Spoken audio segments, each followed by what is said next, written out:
Les mathématiques au collège. Bonjour, je te propose de tracer un requin uniquement avec des arcs de cercle. Il te faut pour cela télécharger la feuille avec les centres des cercles dans la description juste en dessous. Pour commencer, trace le cercle de centre A et de rayon 4,4 cm. Ce cercle passe par le point I. Ce n'est pas la peine de tracer le cercle en entier, juste un arc de cercle autour de la bouche. Trace ensuite le cercle de centre B et de rayon 7,4 cm.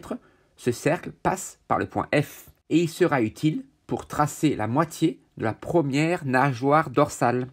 Trace le cercle de centre C et de rayon 7,2 cm. Ce cercle sera utile pour faire tout le haut du corps, du museau jusqu'à la deuxième nageoire dorsale.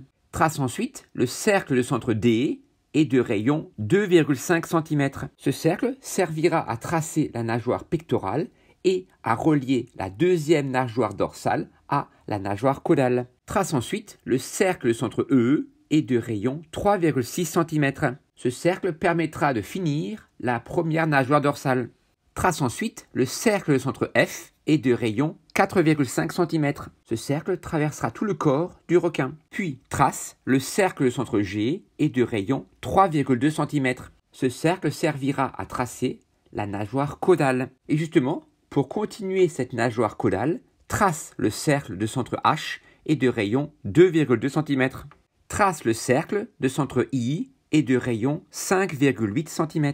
Un tout petit arc de cercle suffira juste pour fermer la deuxième nageoire dorsale. Trace le cercle de centre J et de rayon 1,9 cm pour tracer le ventre du requin. Et enfin, trace le cercle de centre K et de rayon 3,2 cm pour finir la figure. Voilà, tu peux maintenant repasser les arcs de cercle utiles pour bien voir le requin.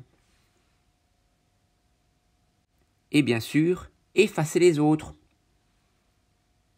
Et pour finir, tu peux bien sûr mettre en couleur.